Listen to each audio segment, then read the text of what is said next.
श्री गुरुभ्यो नमः। श्रुतिस्मृतिपुराणानाम् आलयं करुणालयं नमामि भगवत्पादं शंकरं लोकशंकरम्। अस्मिन् सुदिने अभिनव विद्यातीर्थ स्वादि विद्वत्सभायाः अस्य शैक्षिकवर्षस्य इदं चतुर्थं सत्रं विजयदशमी उपलक्षिते दिने अस्माभिः प्रचाल्यते। तत्र च अस्माकम् आह्वानम् अङ्गीकृत्य समागताः प्रोफेसर रामसुब्रह्मण्यन् महोदयाः अस्माकं सर्वेषामपि सुपरिचिताः। ते आहूताः अस्माभिः बहुकालात् पूर्वमेव आहूताः। तदा तदा कार्यक्रमाः सन्ति इति कृत्वा सभा उत्कृष्टा सञ्जाता। इदानीम् अस्मिन् दिने सुदिने अस्माभिः इदं सत्रं समनुष्ठीयते। कारणान्तरवशेन अस्याः सभायाः प्रातः निर्वाहः चिन्तितः आसीत्, किन्तु यदृच्छया इयं सभा उत्कृष्टव्या पुनः सञ्जाता। तत्रापि तेषाम् अनुमतिः प्रार्थिता। सपद्येव अङ्गीकृतवन्तः मध्याह्ने आगच्छामि इति। अतः तान् वयं सप्रश्रयं स्वागतीकुर्मः। छन्दविषये अहं किञ्चित् गवेषणं कुर्वन् अस्मि, तदेव अत्र विदुषां पुरतः उपस्थापयामि इति सङ्कल्प्य आगच्छामि इति पुनः प्रागेव विनिवेदितमासीत् तैः। तदनुसारेण सः विषयः निश्चितः। तर्हि सः विषयः अपरिचितः बहूनां सुपरिचितो भवतु इति दृष्ट्या अस्माभिः सः विषयः अस्माभिः चितः। तस्य च ध्वनिमुद्रणमपि कर्तुम् एका व्यवस्था सञ्जाता आसीत्, तदपि अस्माभिः कृता अस्ति। इदानीं सभायाः समारम्भे वैदिकीं प्रार्थनां विधातुं कलाशालीयः छात्रः समाहूयते। एवं दीपप्रज्वालनेन सभायाः शोभाम् अभिवर्धयन्तु इति विशिष्टातिथिवर्याः एवं गुरुचरणाश्च सादरं सम्प्रार्थ्यन्ते।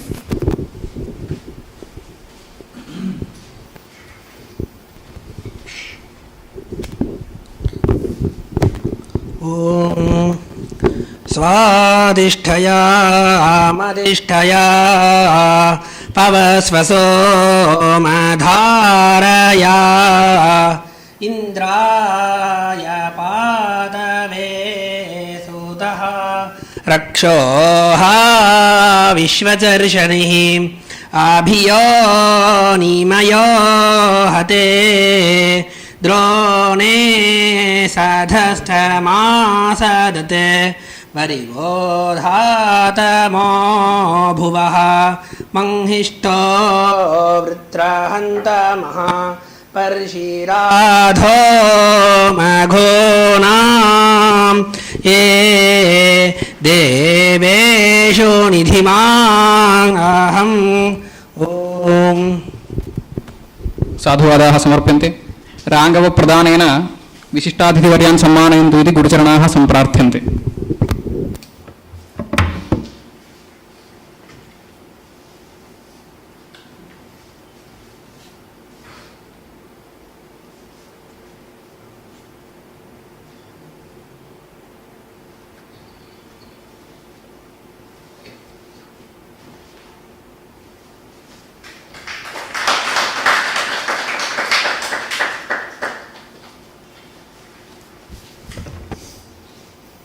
सभायां समवेतान् वयं सर्वान् स्वागतकुसुमानि व्याहरन्तु इति महेश्वरमहोदयः सादरं सम्प्रार्थ्यन्ते।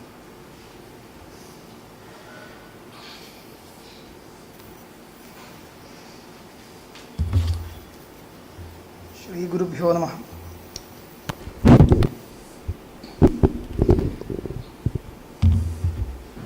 सर्वेषाम् अस्मिन् कार्यक्रमे संगतानां स्वागतं व्याहरामः। अद्य भाग्यादस्माकम् आमन्त्रणम् अङ्गीकृत्य इमे आचार्याः समागताः वर्तन्ते। एते के इति यदि भवन्तः न जानन्ति तर्हि भवतामेव दोषः सः इत्येव मन्तव्यमस्ति, न तु एवं वर्तते। यतः एते अस्माकम् अत्यन्तं अनेकदृष्ट्या अत्यन्तं निकटस्थाः, दूरस्थाः अपि तद्दिके इति श्रुतेः। अतः एते यद्यपि अस्माभिः अत्र समीपस्थाः सन्तोपि अनेकेषु कार्यक्रमेषु भागं ग्राहयितुं तत्र कश्चित् क्लेशो भवति। तेषां भागग्रहणे ते दूरे मुम्बैदेशे कार्यं कुर्वन्ति अपि च जगति तले सर्वत्र तेषां कार्यक्रमाः वर्तन्ते। भारतीयविद्यानाम् अनेकविधान् प्रचारान् कर्तुं ते सर्वत्र लोकेषु सञ्चरन्तः भवन्ति, सर्वभूतसुहृदः भवन्ति। तेषां चित्तस्य नैर्मल्यं मुखादेव अवगन्तुं शक्यते, तस्मात् बहु नाधिकं वक्तव्यमस्ति। यद्यपि तेषां प्रोफैल् वा इत्यादिकं न पठितं, तत् पठित्वा बहु वक्तुं शक्यं, अथापि इदानीम् अस्मिन् कार्यक्रमे स्वल्पैर्वचोभिः तान् प्रणम्य तेभ्यः स्वागतं समर्प्यते। मम तु तत्र सतीश महोदयाः वदन्ति स्म, तेषां कथं विद्याशास्त्राध्ययने प्रवृत्तिर्जाता इत्युक्ते आदौ एतैः सह सम्बन्धो जातः। गुरुगृहे स्थितिकाले एतैः सह सम्बन्धो जातः। एते च अत्यन्तं प्रीतिं प्रदर्शयन्ति। कस्मिन् विषये प्रीतिः, इयं कस्मात् कारणात् प्रीतिः इत्यपि नावगम्यते, तथापि अत्यन्तं प्रीतिः प्रदर्श्यते। यद्यपि दृढरूपेण अध्ययने मया आलस्यं प्रदर्शितं, तथा न प्रवृत्तम् आरम्भे, तथापि सा प्रीतिः तथैव अनुवर्तमाना अस्ति।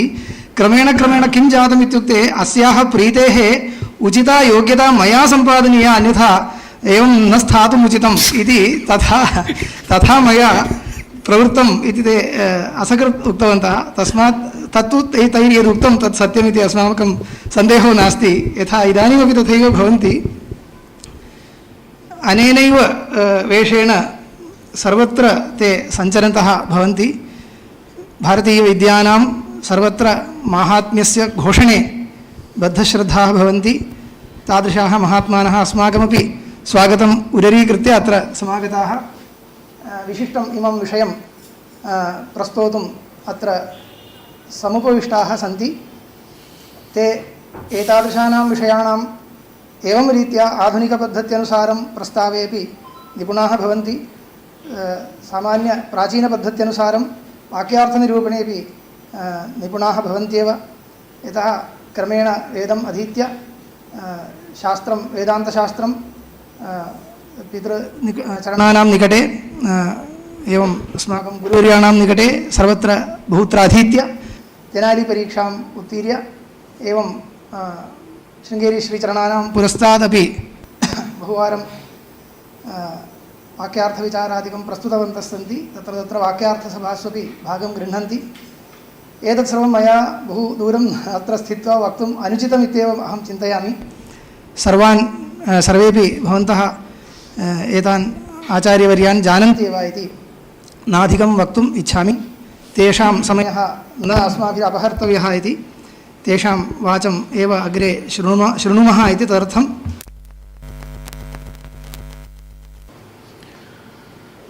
योऽन्तः प्रविश्य मम वाचमिमां प्रसुप्तां सञ्जीवयत्यखिलशक्तिधरस्वधाम्ना अन्यांश्च हस्तचरणश्रवणत्वगादीन् प्राणान् नमो भगवते पुरुषाय तुभ्यं।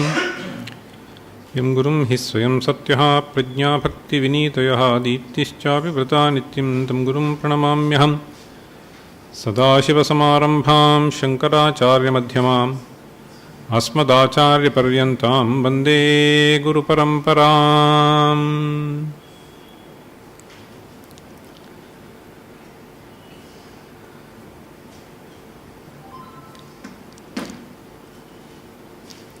यत्र अहम् इदानीम् उपविष्टः तत्र बाल्ये वयसि रममाणः आसम्।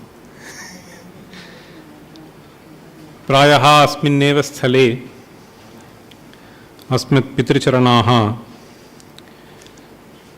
उपषष्टिवत्सरेभ्यः प्राक् अध्ययनं कृतवन्तः। अहं तु षड्वर्गसंवत्सरेभ्यः प्राक् कदाचित् अत्र कक्षासु प्रविष्टोऽपि।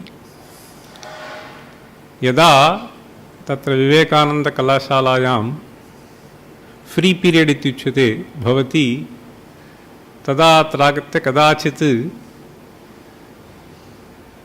व्याकरणकक्षायाम् उपविष्टः श्रीवत्साङ्काचार्याः इत्यासन् महता उत्साहेन ते पाठयन्ति यदा यदा अवसरः लभ्यते तदा तदा आगत्य अहं शृण्वन्नासं तैः सूचितश्च रात्रावागत्य यदि अध्येतुं शक्यते तर्हि तत् पाठयितुमपि अहम् उत्सुकः इति परन्तु कार्यान्तरवशात् तत्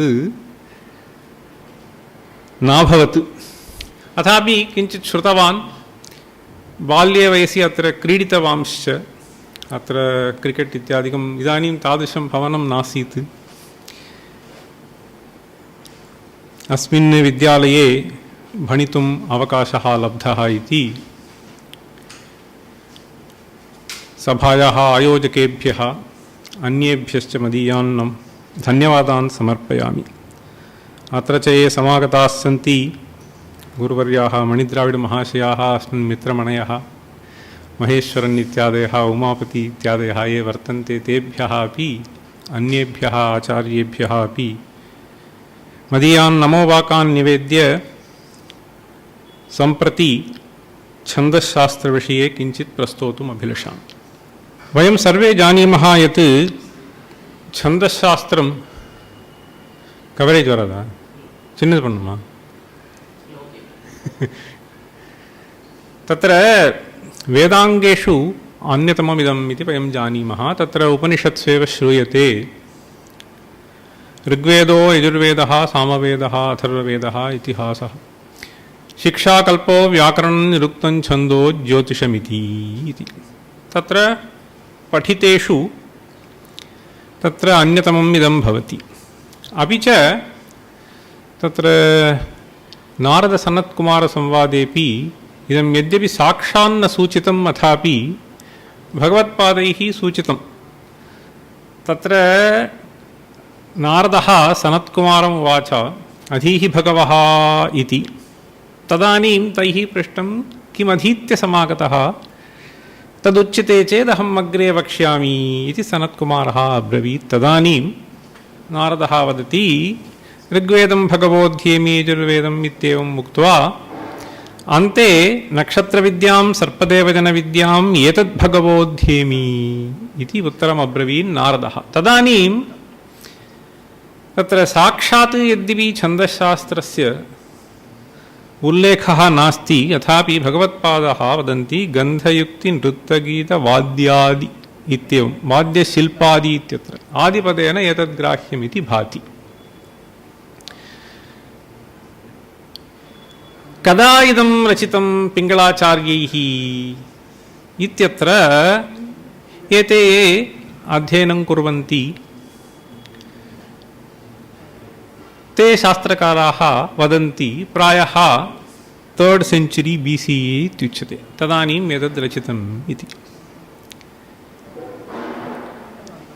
अयमेव तत्र मूलप्रवर्तकः इत्यस्माभिः अवगन्तुं शक्यते केदारभट्टैः रचितवृत्तरत्नाकरस्य पद्यात् तैः एवं लिख्यते पिङ्गळादिभिराचार्यैः यदुक्तं लौकिकं द्विधा मात्रावर्णविभेदेन छन्दः तदिह कथ्यते इति तत्र पिङ्गळादिभिराचार्यैः इत्युक्तत्वात् एते एव मूलप्रवर्तकाः सूत्रकाराः इत्यपि अस्माभिः अवगन्तुं शक्यते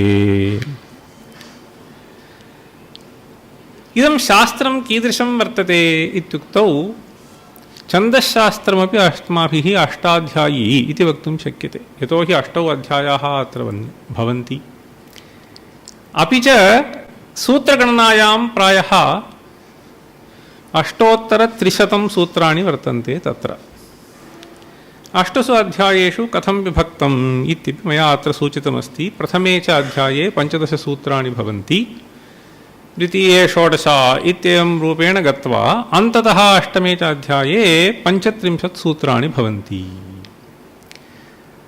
अत्र प्रस्तुतश्च विषयः शास्त्रस्य परिचयः आदौ देयः तदनु किञ्चित् तत्र प्रतिपादितं यद् गणितं तस्यापि अवबोधः यथा स्यात् तथा प्रतिपादयितुम् इच्छामि 8मे च अध्याये वस्तुतः गणितसम्बन्धविषयाः बहवः प्रतिपाद्यन्ते एतैः आचार्यैः तदनन्तरं किञ्चित् अहं सूचयामि कोऽयं छन्दः इत्युक्तौ अस्माभिः एवं वक्तुं शक्यते मात्राक्षरसङ्ख्यया नियता या वाक् छन्दः इति अस्माभिः वक्तुं शक्यते। मात्रगणनया वा अक्षरगणनया वा या वाक् नियता भवति। इदानीं सः द्विविधः इति कदाचित् कैश्चित् आचार्यैः उच्यते, त्रिविधः इत्यपि कैश्चित् उच्यते। तत्र तु भेदः सामान्यतः अक्षरेण गणना भवति चेत् एकया रीत्या अक्षरच्छन्दः इति, मात्रया गणना भवति चेत् मात्राच्छन्दः इति। मात्राच्छन्दस्वपि अवान्तरभेदः कल्प्यते गणच्छन्दः इति, अनन्तरं मात्राच्छन्दः इति। तत्र गणच्छन्दः इत्यस्य कः अभिप्रायः इति अग्रे अहं सूचयिष्यामि। अस्य च प्रामुख्यं तत्र छान्दोग्यब्राह्मणे एवं वर्तते। यो वा अविदित आर्षे यच्छन्दो दैवतब्राह्मणेन याजयति वा अध्यापयति इति अग्रे उक्त्वा स पापीयान् भवति इति उच्यते।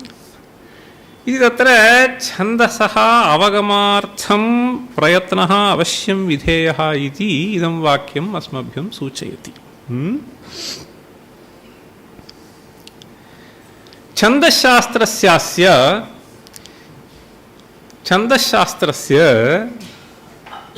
व्याख्या काचन वर्तते, हलायुधकृता व्याख्या। तस्य नाम मृतसञ्जीविनी इति तत्र नाम दत्तमस्ति।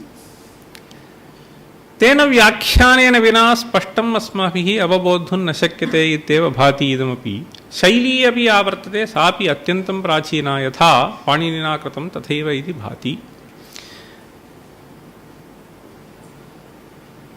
अत्र एतैः व्याख्यातृभिः आदौ इमानि पद्यानि रच्यन्ते। नमस्तुङ्गशिरश्चुम्बिचन्द्रचामरचारवे त्रैलोक्यनगरारम्भमूलस्तम्भाय शम्भवे वेदानां प्रथमाङ्गस्य कवीनां नयनस्य च पिङ्गळाचार्यसूत्रस्य मया वृत्तिर्विधास्यते। कुतः एतत् कथयामि इत्युक्तौ कवीनां नयनस्य च इति विशिष्य अस्य मुख्यं स्थानं दत्तमस्ति। कवीनां नयनस्य च इति वदन्ति छन्दशास्त्रं पुरस्कृत्य। अपि च क्षीराब्धेरमृतं यद्वत् धृतं देवैः सदानवैः छन्दोब्धेः पिङ्गळाचार्यैः छन्दोमृतं तथोद्धृतम् इत्यपि तत्र वर्तते। अस्मात् इदम् अस्माभिः ग्राह्यं भवति। छन्दोब्धेः इति पदात् तत्र पूर्वमपि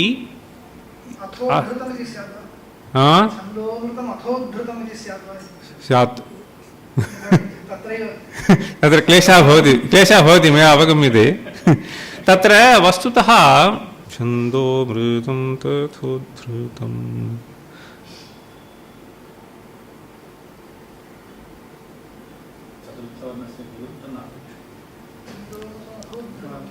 नहीं तत्र छन्दसि क्लेशः इत्युच्यते अथवा कथं?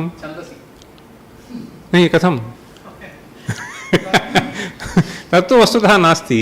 तत्र षष्ठं गुरुज्ञेयं सर्वत्र लघुपञ्चमम् इति छन्दोमृतं तथोद्धृतम् भवितुमर्हति। अहं तु इदानीं निश्चप्रचं वक्तुं न शक्नोमि। यत्र तथा इति उच्यते चेत् यथा तथा इति स्फुटम् अत्र भवति। यथा एतैः कृतं तथा इति स्पष्टं भवति। अत्र तु क्षीराब्धेरमृतं यद्वत् शब्देन तत्र अस्माभिः योजयितुं शक्यते तथा इत्यस्य।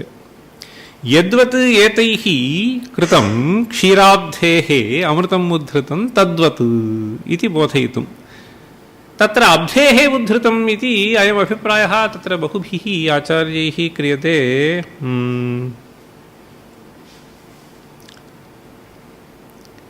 तत्र आर्यभट्टोपि एवमेव वदति, एते जानन्ति, अत्र ज्योतिषाचार्याः वर्तन्ते। सदसज्ञानसमुद्रात् समुद्धृतं देवताप्रसादेन सज्ञानोत्तमरत्नं मया निमग्नं स्वमतिना वा इति सोऽपि कथयति। सदसज्ञानसमुद्रात् समुद्धृतं सज्ञानोत्तमरत्नं समुद्धृतं, कथं समुद्धृतं? स्वमतिना वा इति कथयति। स्वमतिना वा समुद्धृतं सज्ञानोत्तमरत्नं मया निमग्नं। तद्वदेव एतैराचार्यैरुच्यते क्षीराब्धेरमृतं यद्वत् धृतं देवैः सदानवैः छन्दोब्धेः पिङ्गलाचार्यैः छन्दोमृतं तथोद्धृतम् इति।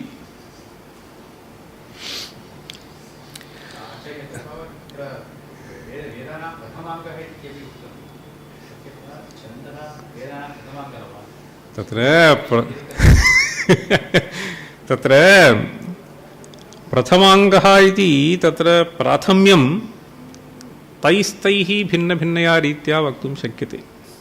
यथा वा अयमेव सुब्रह्मण्यः सर्वदेवतापेक्षया उत्कृष्टः इति तद्भक्तैरुच्यते, इयम् अम्बिका एव इति अन्यैरुच्यते। तद्वदेव अङ्गेष्वपि एवं भेदः भवितुमर्हति। इदानीं नयनम् इति तत्र व्याकरणस्यापि कदाचित् व्यवहारः भवति, अत्र एतैः तथा व्यवहारः क्रियते। वेदस्य चक्षुः किल शास्त्रमेतत् इति व्याकरणशास्त्रम् अधिकृत्य कश्चन वदति। तदेव बहुभिः आचार्यैः भिन्नभिन्नया रीत्या प्रतिपाद्यते, तच्छास्त्रस्य प्रामुख्यं बोधयितुम् इति भाति।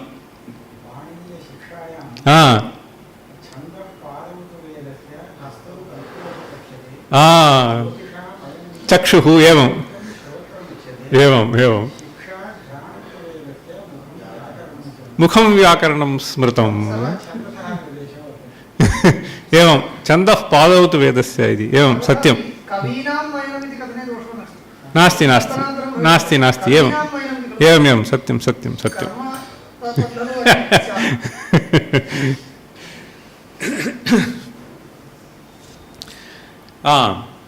तत्र केचन अंशाः ये गणितसम्बद्धाः वर्तन्ते तान् सूचयितुम् आदौ किञ्चित् निवेदनीयमस्ति। कथम् अस्य गणितेन सह सम्बन्धः भवति इति अग्रे स्पष्टीभविष्यति, स्पष्टमग्रे तत्र पिङ्गलाचार्यैः आदौ यः अध्यायः रचितः तत्र तु संज्ञा विधीयते, गुरोः संज्ञा लघोः संज्ञा इत्येवं रूपेण गणानां संज्ञा एतत् सर्वं विधीयते। तत्र मया तु आदावेव उक्तं यद्वाक्यम् अस्माभिः अक्षरसङ्ख्यया वा मात्रासङ्ख्यया वा नियतं क्रियते, यद्वाक्यं नियतं क्रियते तत्र तत् छन्दोबद्धम् इति अस्माभिः व्यवहारः क्रियते। तत्रापि अवान्तरभेदाः बहवः भवन्ति, कति भेदाः वस्तुतः भवितुमर्हन्ति इत्यादि विषयस्य चिन्ता अत्र विधीयते अस्मिन् शास्त्रे। इदानीम् अस्माभिः अक्षरद्वयं गृह्यते चेत् तत्र अक्षरद्वये कति भेदाः भवितुमर्हन्ति इत्युक्तौ 4 भेदाः भवितुमर्हन्ति। रमा, रामः, राम, सीता, गुरु। गुरु इत्यत्र उभयं लघुभूतम् अक्षरं भवति, सीता इत्यत्र उभयं गुरुभूतं, तथा च भेदचतुष्टयं भवति इति अस्माभिः अवगन्तुं पार्यते।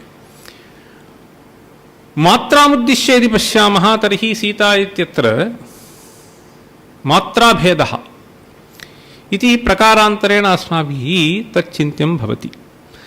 तत्र कति भेदाः इत्युक्तौ मात्रागणनया अस्माभिः तत्र गणनीया भवन्ति। इदानीं मया मात्राद्वयमेव दीयते इत्युक्तौ कति भेदाः भवन्ति इत्युक्तौ भेदद्वयमेव भवितुमर्हति।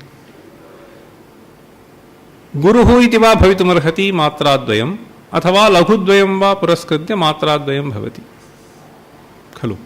मात्रया गणना क्रियते चेत् अक्षरद्वयं दीयते चेत् 4 भेदाः भवन्ति, मात्राद्वयं दीयते चेत् रा इति वा भवति शिव इति वा भवति उभयं मात्राद्वयविशिष्टं परन्तु तदपेक्षया भेदः नास्त्येव इत्येवं रूपेण या चिन्ता विधीयते इदानीं पञ्चमात्रा घटितम् इदं पदम् इत्युक्तौ तत्र कियद्भेदाः भवितुमर्हन्ति इति प्रश्नः उदेति पञ्चाक्षरघटितम् इत्युक्तौ तत्र अवान्तरभेदाः कति भवितुमर्हन्ति इति अस्माकं तत्र चिन्ता विधीयते तत्र आरभ्यते गणनाविषये चिन्ता अस्मिन् शास्त्रे तदेव अत्र मया किञ्चित् सूचितमस्ति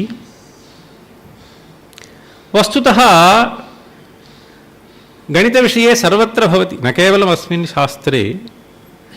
शास्त्रे तु एवं गुरोः लघोः गणनायां तत्र अवान्तरभेदाः ये भवन्ति तेषां विषये गणनं भवति तत्र एतत् शास्त्रेपि अन्यत्र तत्र वैदिके कर्मण्यपि तत्र यानि अस्माभिः उपयुज्यन्ते तेषां विषयेपि तत्र गणना आदौ क्रियते एव इदानीं पै इति या संख्या भवति तत् अत्रैव आरभ्यते कुतः एतत् कथयामि इत्युक्तौ छन्दश्शास्त्रेपि गणितमस्ति तद्वदेव तत्र श्रौतकर्मण्यपि गणितमस्ति तत्र वेदाङ्गेषु बहुत्र भवति इत्येतदर्थम् इदं मया सूचितम् के विषयाः अत्र प्रतिपाद्यन्ते इत्युक्तौ अद्यत्वे तत्र एवं भवति बैनरी अरिथमेटिक् इति अस्माभिः उच्यते तद् अत्र वर्तते काम्बिनेटोरिक्स् इत्यपि वदन्ति आङ्ग्लभाषायां तत्रापि अनन्तरं मेरुप्रस्तारः इत्युच्यते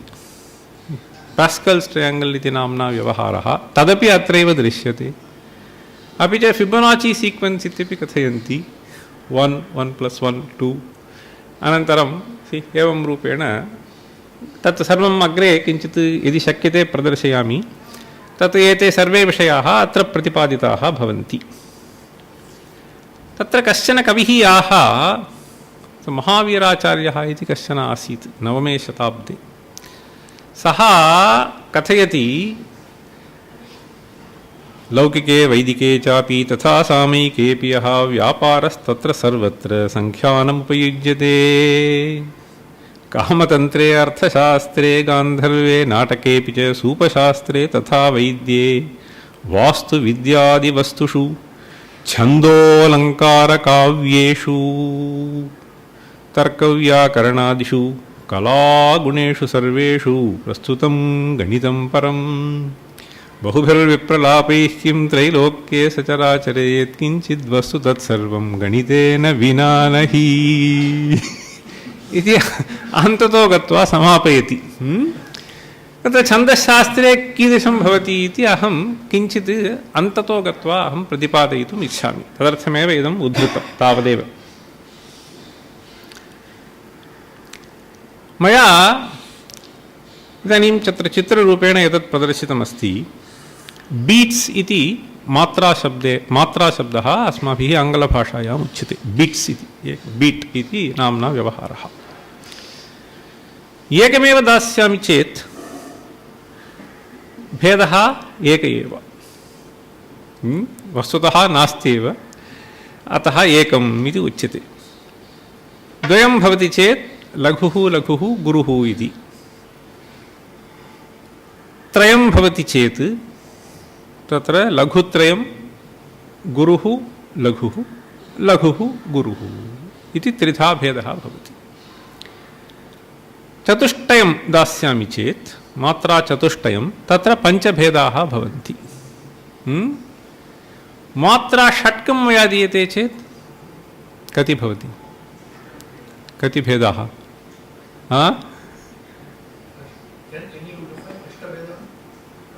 अष्टौ भेदाः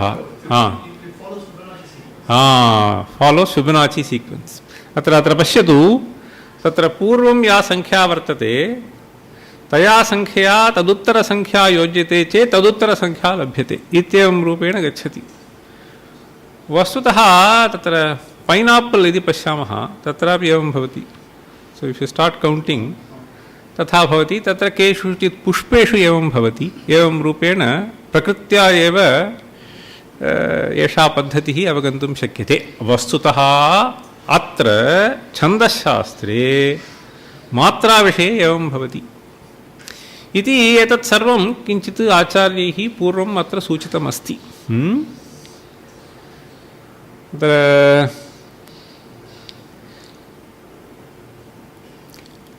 एवम् अवान्तरभेदाः मात्रां पुरस्कृत्य कति भवितुमर्हन्ति इति अग्रे मया प्रतिपाद्यते। किञ्चित् सूत्रं स्वीकृत्य एव प्रतिपाद्यते। अत्र तु एतद् ज्ञातव्यं भवति, अनेन किं सञ्जायते इत्युक्तौ रचनायां वैचित्र्यं भवति। रचनायां वैचित्र्यं भवति। इदानीम् अत्र किञ्चित् अधीयते वा छात्रैः छन्दश्शास्त्रं? नाधीयते। तत्र भाषान्तरेष्वपि ईदृशं वैचित्र्यम् अस्ति न वा इति पृच्छ्यते चेत् भाषान्तरेपि भवति, परन्तु अत्र यादृशं वैचित्र्यं भवति तादृशं वैचित्र्यं सर्वथा अन्यत्र क्वचिदपि न भवति। भारतीयभाषासु अन्यास्वपि भवति, कन्नडे वा भवतु अथवा केरळाप्रान्ते वा भवतु, तमिळ्मध्ये वा भवतु, अत्र बहुत्र भवितुमर्हति, आन्ध्रप्रदेशेपि। परन्तु विदेशेषु कदाचित् भेदः बहुधा नैव दृश्यते। यदि भवति तर्हि लाटिन् लाङ्ग्वेज् मध्ये किञ्चित् भवति। तत्र शेक्स्पियर्स् वर्क्स् अत्र ते एकया एव रीत्या कुर्वन्ति। तत्र लघुगुरु लघुगुरु लघुगुरु लघुगुरु इत्येवं रूपेण समानी इति उच्यते, अथवा गुरु लघु गुरु लघु गुरु लघु इत्यादि। तस्यैव पुनः पुनः आवृत्तिः भवति, न तु यथा अस्माभिः मन्दाक्रान्ता वा हरिणी वा सप्तदश इत्यादि विषयेषु बहवः भेदाः यथा अस्माभिः कल्प्यन्ते। न शक्यते इति वक्तुं न पार्यते, परन्तु न भवति इति न शक्यते इत्यपि स्पष्टम् अस्माभिः वक्तुं न शक्यते। वस्तुतः अत्र यथा अस्माभिः प्रक्रिया कल्पिता वर्तते गुरुः लघुः इति, तादृशप्रक्रिया आङ्ग्लभाषायाम् अस्माभिः अवगन्तुं न शक्यते। तैः एवमेव उच्यते, स्ट्रेस्ड् अनस्ट्रेस्ड् इति वदन्ति, तावदेव। तत्र कथनावसरे कुत्र अस्माभिः स्ट्रेस् दीयते कुत्र न दीयते इति, अतः एव क्लेशः भवति। मया अत्र दीयते मया न दीयते इत्युच्यते चेत् क्लेशः भवति।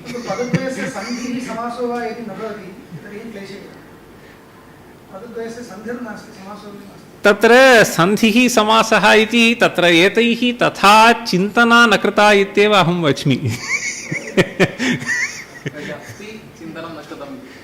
इत्येव। तत्र कल्पयितुं शक्यते, परन्तु तादृशं चिन्तनं न कृतम् इत्येव भाति।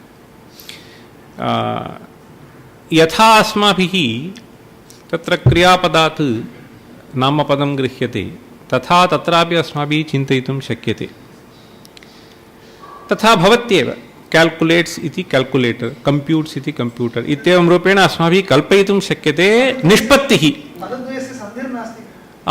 तत्र सन्धिः नास्ति इत्यपि वक्तुं शक्यते वा न वा इति अहं निश्चप्रचं न वदामि। तत्र आङ्ग्लभाषायां कश्चन क्लेशः वर्तते, महान् क्लेशः वर्तते तद् उच्चारणे क्लेशः, अन्यत्र क्लेशः। परन्तु फ्रेञ्च् भाषायां लाटिन् भाषायां च एतत् सर्वं तत्र किञ्चित् चिन्तितमस्ति इति तावदेव इदानीम् अहं वक्तुम् अभिलषामि। तदुपरि अस्माभिः सर्वथा नास्ति इति वक्तुं न पार्यते, परन्तु तथा चिन्ता न विहिता, सर्वथा न विहिता। अत्र तु वस्तुतः समासेनैव गृह्यते इति नास्ति, तद्विनापि अस्माभिः एवं चिन्ता विहिता वर्तते। तेन समासेन किं भवति इत्युक्तौ यतिः तत्र भवितुमर्हति न वा इत्यत्रैव क्लेशः। अन्यत्र तु तत्र श्रमः नास्त्येव। समासेन एतत् सिद्ध्यति इति वक्तुं न पार्यते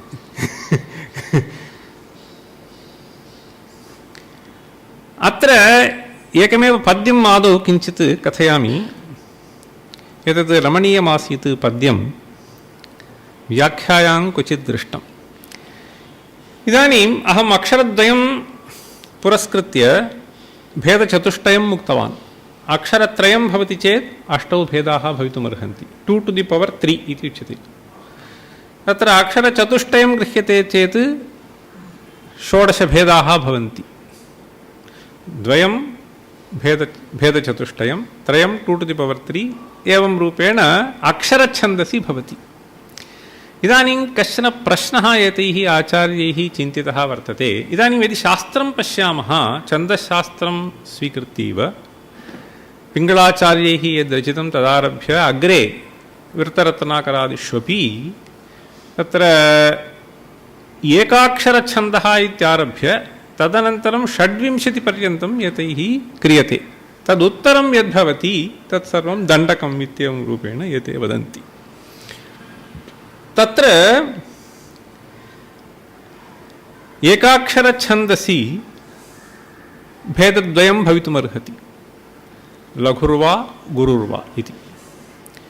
द्व्यक्षरछन्दसि भेदचतुष्टयं, त्र्यक्षरे भेदाष्टकम् इत्येवं रूपेण भवति। तत्र आविंशत्यक्षरं कति भेदाः भवन्ति इति कश्चन प्रश्नः एतैः उपस्थापितः। तस्य उत्तरं च दत्तमस्ति एकेन सूत्रेण, द्विर्द्व्यूनं तदन्तानाम् इति तत्सूत्रम्। द्विर्द्व्यूनं तदन्तानाम् इत्यनेन अस्माभिः किं ग्राह्यम् इत्युक्तौ, पूर्वमेव अस्माभिः तत्र मया 2 to the n इति मया स्थापितमस्ति। n इत्यस्य 26 इति, 26 इति वयं स्वीकुर्मश्चेत् तत्र 26अक्षरघटितच्छन्द वाक्ये, 26अक्षरघटितवाक्ये कति भेदाः भवन्ति इत्युक्तौ मया 2 to the power 26 इति उच्यते। तत्र काचन संख्या लभ्यते। तावत् पर्यन्तं कियद्भवति इति चिन्तायां तदन्तस्य या संख्या इत्युक्तौ या संख्या मया दत्ता, तस्य या संख्या सा द्विः कार्या, तदनन्तरं द्व्यूनं कार्यम्। अतएव 2 to the n plus 1 minus 2 इति मया उच्यते। तत्र यद्वा तद्वा भवितुमर्हति। अत्र पश्यतु, तत्र एकं पद्यम् इमां संख्यां बोधयितुं कश्चन रचितवान्। 26 चैव तथा सहस्राण्यपि सप्तपङ्क्तिः, लक्षाणि दृग्वेद सुसंमितानि, कोट्यस्तथा रामनिशाकरैः स्युः इति। केयं संख्या अत्र विहिता इत्युक्तौ 26। पश्यतु 26, 700 तथा सहस्राण्यपि सप्तपङ्क्तिः। सप्तपङ्क्तिः इत्यनेन किं बोद्धव्यं? 17। अत्र पङ्क्तिः इति छन्दसः नाम, दशसङ्ख्यावाचकः शब्दः।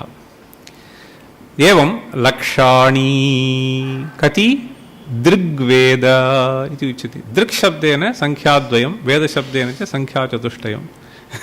अतः 42 lakhs 17,000 इति आगतमस्ति। कोट्यस्तथा रामनिशाकरैः स्युः।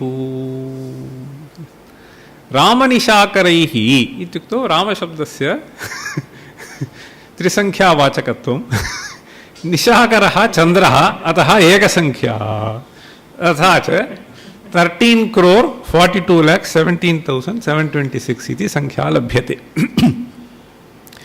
तत्र एतावन्तः भेदाः भवितुमर्हन्ति इति तत्र सूचयितुं सामान्यतः एतदेव अद्यत्वे जियोमेट्रिक् प्रोग्रेशन् इत्युच्यते। 2 + 2 to the 2 + 2 to the 3 इत्येवं रूपेण, सा च जियोमेट्रिक् प्रोग्रेशन् इति तस्य संख्या एवं दत्ता वर्तते।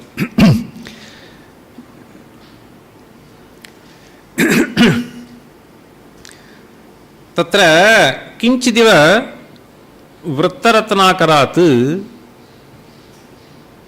सम्बोध्य तत्र अत्र च कः भेदः भवति इति सूचयितुम् इदं मया गृहीतमस्ति। तत्र मङ्गलपद्यन्त एवं भवति, सुखसन्तानसिद्ध्यर्थं गौरीविनायकोपेतं शङ्करं लोकशङ्कर।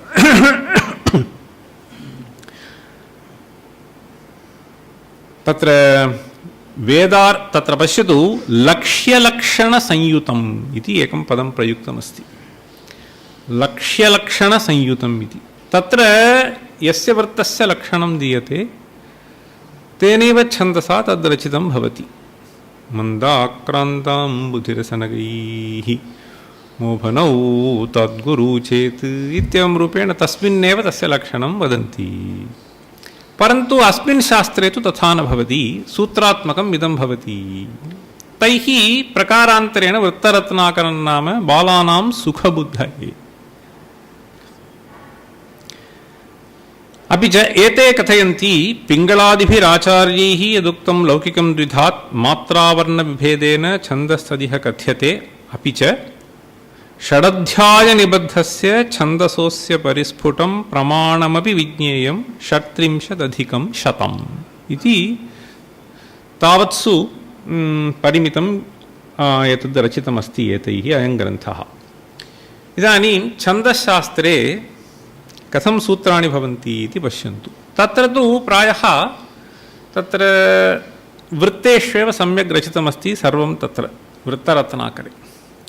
अत्र प्रथमाध्याये एवं सूत्राणि भवन्ति। धी श्री स्त्रीं वरासायि कागुहार वसुधास सा तेक्वत् कदासज्ज किंवदभ् नहसन् गृल् गन्ते ध्रादिपरः हे लौसः ग्लौ अष्टौ वसवैति इति 15 सूत्रघटितम् इदं भवति। तत्र प्रथमे अध्याये सर्वाणि इमानि सूत्राणि यानि प्रवृत्तानि तानि संज्ञाबोधकानि भवन्ति। कथम् इत्युक्तौ तत्र यमाताराजभानसलगम् इति किमपि बहुभिः अधीयते। अधीतं वा श्रुतं वा? सलगा इति सलगम् इति उभयथापि भवति। तत्र एतत् सर्वैः प्रायः उद्ध्रियते। कुतः इदम् आरब्धम् इति प्रश्नस्य एतावता उत्तरं नास्ति। कश्चन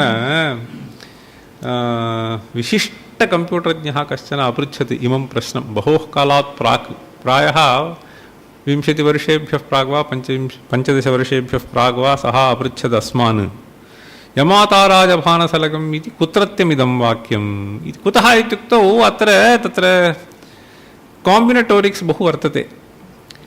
अतः कम्प्यूटर् मध्ये ग्रन्थं रचयितुं मूलतः कुत्र इदम् आरब्धम् इति जिज्ञासया सः अपृच्छत्। परन्तु प्रायः अत्र उद्धृतम् अस्ति इत्येव अस्माभिः उद्धरणं दत्तं। कुतः आगतम् इति परम्परया आगतं स्यात्। परन्तु तत्र अस्माभिः यमाता इत्यनेन यगणः इति अक्षरत्रयं पुरस्कृत्य तथा बोध्यते। एते आचार्याः धी श्री स्त्रीम् इति आदिमं सूत्रं मगणस्य संज्ञा एवं दीयते। वरासाय इत्युक्तौ यगणस्य बोधः। तत्र तदक्षरं कीदृशम् इति अस्माभिः अवगम्य तत्र गुरुः गुरुः गुरुः अयमेव मगणो भवति इति बोद्धव्यम् इति कृत्वा एवम् एते रचितवन्तः। अत्र पश्यतु नहसन् इति नगणस्य अष्टमम् इदं सूत्रं। तदनन्तरं गृल् इति एकं सूत्रमस्ति। तेन किं बोध्यते? यथा पूर्वं धी श्री स्त्री इत्यत्र धी श्री स्त्री इति पदत्रये घटितम् इदं पदम् इत्यपि भाति। परन्तु असम्बद्धं यदि स्यात् तर्हि कश्चन क्लेशः भवति। अतः तस्य अर्थः अपि अस्माभिः वर्णयितुं शक्यते। किञ्चित् अग्रे अहं सूचयामि। अत्र तु न हसन् इति उक्त्वा गृल् इति कथयन्ति। अस्मात् इदम् अस्माभिः बोद्धव्यं यत् लघुः कथं भवति इत्युक्तौ गृ इति एतदर्थं गृल् इति एते उक्तवन्तः। अनन्तरं गन्ते इति सूत्रमस्ति। तत्र गन्ते इत्यनेन अन्ते विद्यमानः लघुः अपि गुरुः इति बोधयितुं लु इति अध्याहार्यं भवति। गन्ते इत्यनेन अन्ते विद्यमानः लघुः अपि ग ग इत्युक्तौ गुरुः। ग इत्युच्यते चेत् गुरुः, ल इत्युच्यते चेत् लघुः इत्येवं रूपेण एते संज्ञां प्रयच्छन्ति। अनन्तरं ध्रादिपरः इति वर्तते। तत्र ध्रादिपरः इत्यनेन ध्रा इति संयुक्ताक्षरं तदादि यदा भवति तदा तस्यापि गुरुः इति संज्ञा अस्माभिः ग्राह्या इति कर्तुं ध्रादिपरः इति पूर्वस्मात् सूत्रात् ग इति लभ्यते। तदनन्तरं हे इत्यस्ति। हे इत्युक्तौ ग इति गुरोः संज्ञा, हे इति यद्भवति तत् हे ग इति अस्माभिः ग्राह्यं। यथा गृल् इत्यनेन लघुः गृह्यते तथा हे इत्यस्मात् गुरोः संज्ञा विधीयते। तदानीम् अग्रे लौसः इति वदन्ति। सः इत्युक्तौ सः गुरुः कीदृशः इति विचारे लौ इति लघुद्वयम् एव गुरुः भवति इति बोधयितुं लौसः इति। अनन्तरं ग्लौ इति गुरोः लघोश्च संज्ञा ग्लौ इति क्रियते।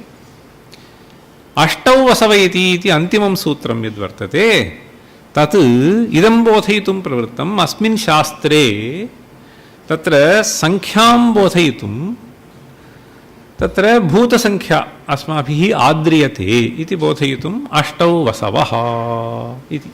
तथा च 15 सूत्राण्यपि अत्र संज्ञाबोधकानि भवन्ति इति प्रथमोऽध्यायः समाप्तः।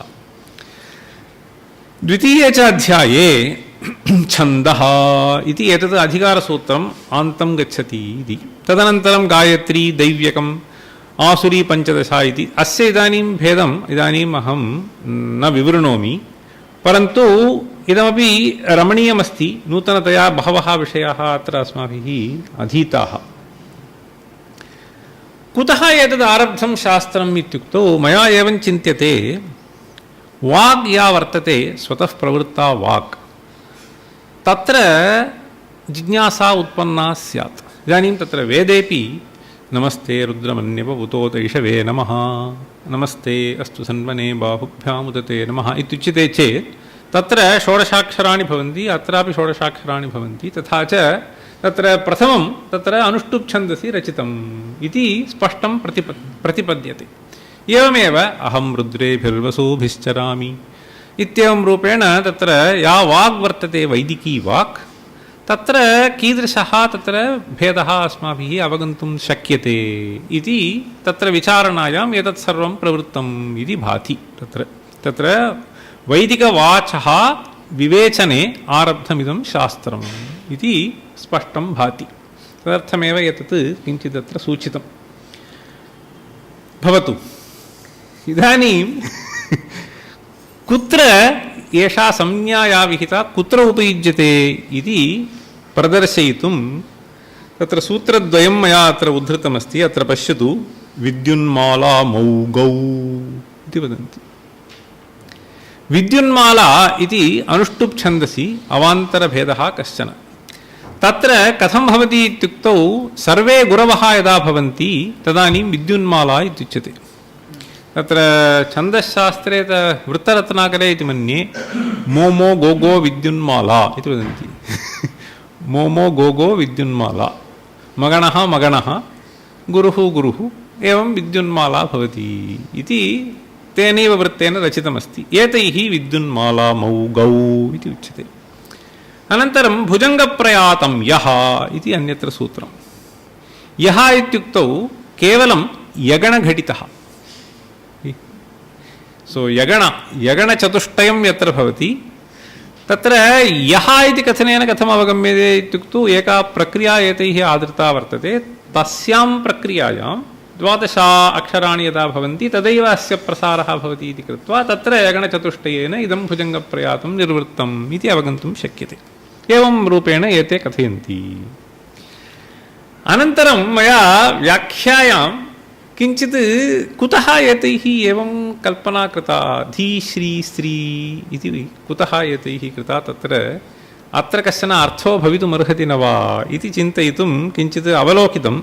एतैः एकया रीत्या प्रदर्शितं, तदनन्तरं मया प्रकारान्तरेणापि चिन्तितमस्ति। अहम् इदानीं वदामि। धीश्री स्त्रीमिति मगणस्य खलु संज्ञा गुरुः गुरुः गुरुः यत्र भवति तत्र एते आचार्याः कथयन्ति तत्र किञ्चित् तत्र स्वारस्यम् उत्पादयितुं यस्य धीः तस्य श्रीः बुद्धिपूर्वकत्वाद् विभूतेः इति कथयन्ति तदनन्तरं यस्य श्रीः तस्य स्त्री यस्य अर्थपूर्वकत्वाद् गार्हस्थ्यस्य इति एते कथयन्ति तदनन्तरं वरासा इति अग्रे वर्तते वरासा इत्यनेन सर्वेषां स्त्रीसाधनोपायानां बुद्धेरुपायस्य माहात्म्यं दर्शयति इति एतैः व्याख्या कृता तत्र च एकं पद्यमस्ति एवम् अर्धाङ्गुलपरीणाः जिह्वाग्रायासभीरवः सर्वाङ्गीणपरिक्लेशम् अबुधाः कर्म कुर्वते इति वदन्ति अर्धाङ्गुलपरीणाः जिह्वाग्रायासभीरवः सर्वाङ्गीणपरिक्लेशम् अबुधाः कर्म कुर्वते तत्र पुरातनकाले तावत् केवलं वाचा एव तत्र पुनः पुनः आवृत्तिः कार्या आसीत् अतः तत्र जिह्वाग्रायासभीरवः ये भवन्ति ते आजन्म कष्टम् अनुभवन्ति इति बोधयितुं तत्र युष्माभिः प्रयत्नः कर्तव्यः इति तत्र मया तु एवं चिन्तितं किञ्चिदिव एतैः प्रदर्शितमस्ति एवं मया प्रकारान्तरेण चिन्तितं तत्र एतेषां सूत्राणाम् अभिप्रायः धी श्री स्त्री इति यदि वयं बहुव्रीहिसमासं कुर्मः धीः एव श्रीः यस्याः सा इति कल्पयितुं शक्यते खलु धीः एव श्रीः इति या मनुते सा स्त्री धी श्री स्त्री सा वरा इत्युक्तौ इतरासाम् अपेक्षया सा वरा इत्युक्तौ इतरे तावत् धनप्रधानाः भवन्ति यथा धीप्रधाना भवति इति कृत्वा वरासा इति तृतीयं सूत्रम् एवं भवति का गुहा इति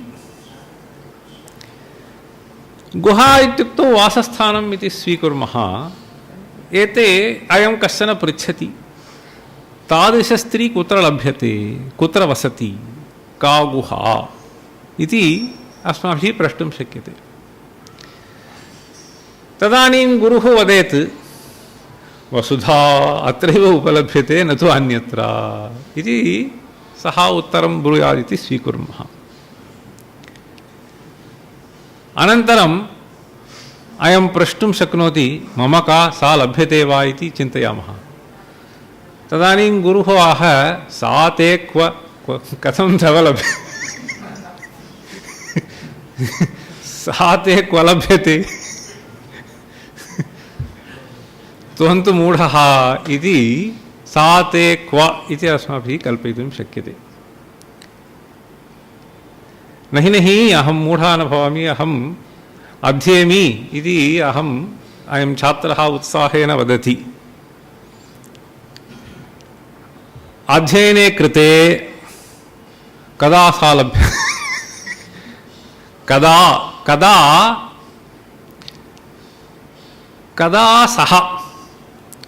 कदा सः इति अस्माभिः वक्तव्यं भवति कदा स कालः भविष्यति यदा मया लब्धुं शक्यते इति अस्माभिः कल्पयितुं शक्यते तदनन्तरं सः गुरुः तूष्णीमेव आस इति स्वीकुर्मः किं वद इति गुरोः सविधे पुनः प्रश्नः किं वद इति सः हसति गुरुः इदानीं न हस इति गुरोः वाक्यम् इत्यपि अस्माभिः स्वीकर्तुं शक्यते यावता त्वं न हसति परन्तु अध्येति तावता न लभ्यते अतः मा हस इति अस्यापि भवितुमर्हति तस्यापि भवितुमर्हति इत्येवं रूपेण अस्माभिः चिन्तयितुं शक्यते इति कमपि मनसि निधायैव एतैः आचार्यैः ईदृशसूत्ररचना कृता इति भाति इति अस्माभिः अवगन्तुं पार्यते।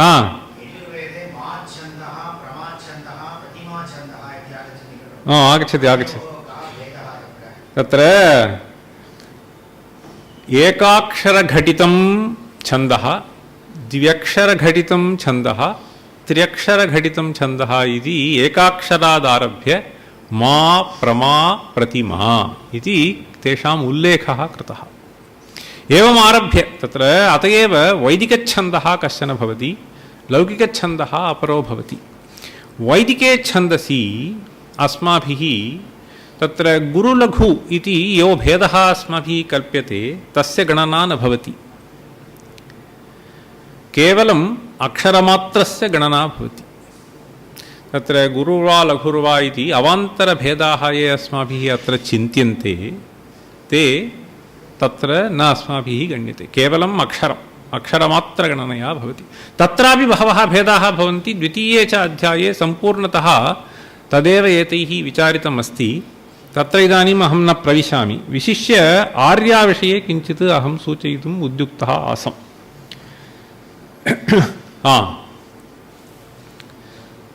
तत्र पश्यतु, अनेन सूत्रेण कश्चन सन्देहः उत्पत्तुमर्हति। गन्ते इत्युक्तम्, अन्ते विद्यमानः लघुः गुरुः एव ग्राह्यः इति भवता उच्यते चेत् तर्हि तत्र भेदाः ये अस्माभिः कल्प्यन्ते तर्हि भेदेषु अर्थ एव भेदः भवितुमर्हति इति प्रश्नः उदीयात्।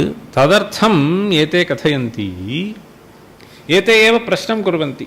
ग्लिति समानी इति एकं सूत्रमस्ति। समानी इति छन्दसः नाम अष्टाक्षरघटितं यद् भवति तत्र गकारलकाराभ्याम् एव यत् सम्पन्नम् अस्ति तस्य समानी इति नाम। ग्लिति समानी इति सूत्रं। तत्र उदाहरणमस्ति, पश्यतु। वसवोऽपि विक्रमेण, वासवोऽपि विक्रमेण यत्समानतां नयाति इत्येवं रूपेण गुरुः लघुः इत्येवं। तत्र अन्ततो गत्वा तत्र लघुना एव तत्र समाप्तिः भवति, नो चेत् भेदः अस्माभिः वक्तुं न शक्यते। अतः ग्लिति समानी इति सूत्रेण गन्ते इति सूत्रस्य विरोधः भवति इति आशङ्का स्यात्। एवमेव तत्र गितिप्रमाणी इति अन्यत् सूत्रं। प्रथमतः लघुना आरभ्यते, तदनन्तरं गुरुः लघुः लघुगुरुः इत्यत्र यत्र भवति तदा एवं ग्लितिप्रमाणी इति।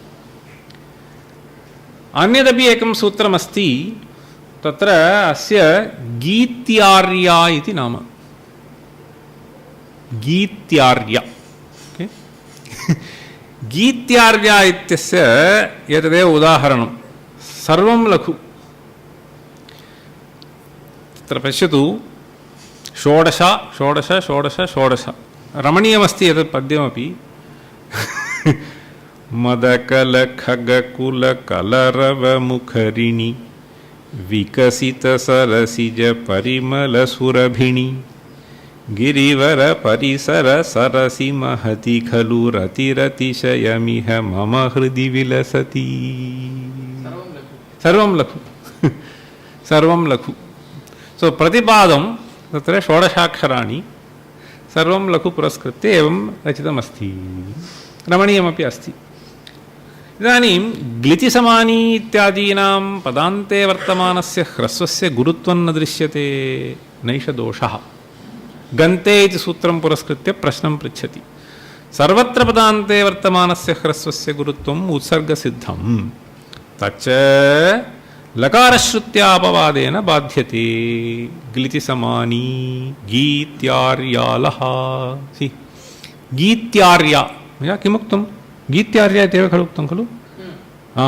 गीत्यार्या इत्येव। तस्यैव एतद् उदाहरणं। गीत्यार्यालः इत्यादौ सामान्येन विशेषस्य बाधः कस्य न सम्मतः, तस्मात् कुचोद्यमेतत् इति तस्य उत्तरं प्रयच्छन्ति। इदानीम् आर्यावर्तं प्रविशामि। मात्राच्छन्दसु तत्र आर्या इति सुप्रसिद्धा वर्तते। तस्य लक्षणम् एवं स्वरा अर्धञ्च आर्यार्धम् इति। कथम् अवगन्तव्यम् अस्य अर्थः? स्वरशब्देन सप्तसङ्ख्या ग्राह्या। स्वरा अर्धञ्च इत्युक्तौ तत्र सार्धसप्तघटितम् इदं भवति इत्यर्थः। किं भवति? आर्यार्धम्। आर्यावृत्तस्य अर्धं स्वरार्धम् इत्येवं। स्वरा अर्धञ्च आर्यार्धं भवति इति। तत्र सप्त किं भवति इत्युक्तौ सप्तगणाः इत्युच्यन्ते। अतएव गणसङ्ख्यया इदम् अस्माभिः बोध्यम् इति कृत्वा गणच्छन्दः इति व्यवहारः। केवलं मात्रया अस्माभिः इदम् अवगन्तुं न शक्यते। तत्रापि अवान्तरभेदाः भवन्ति।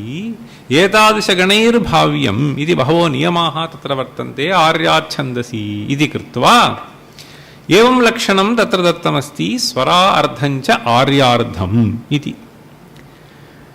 अत्र एतत् पद्यं पश्यतु। द्विपादन्यस्मादपि मध्यादपि जलनिधेर्दिशोऽप्यन्तात् आनीय झटिति घटयति विधिरभिमतमभिमुखीभूतः। द्वीपादन्यस्मादपि विधिः किं करोति इति बोधयितुं रमणीयमिदम् उदाहरणम्।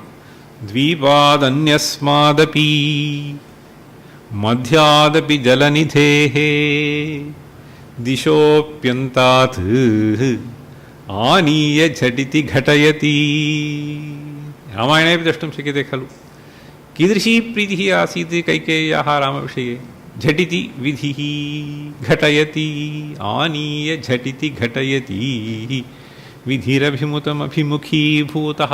इदानीम् अत्र एतद्धेयं पश्यतु। तत्र सप्तगणाः पूर्वार्धे उत्तरार्धे च भवन्ति। एकः गणः मात्राचतुष्टयघटितः, तथा च 28 भवति। तदनन्तरम् अर्धम् इत्युक्तौ द्वयं, तथा च 30 मात्राघटितं भवति पूर्वार्धम्। उत्तरार्धञ्च पुनः मात्रासप्तकघटितं, परन्तु तत्र षष्ठे पश्यतु, षष्ठे एकः एव लघुः भवति।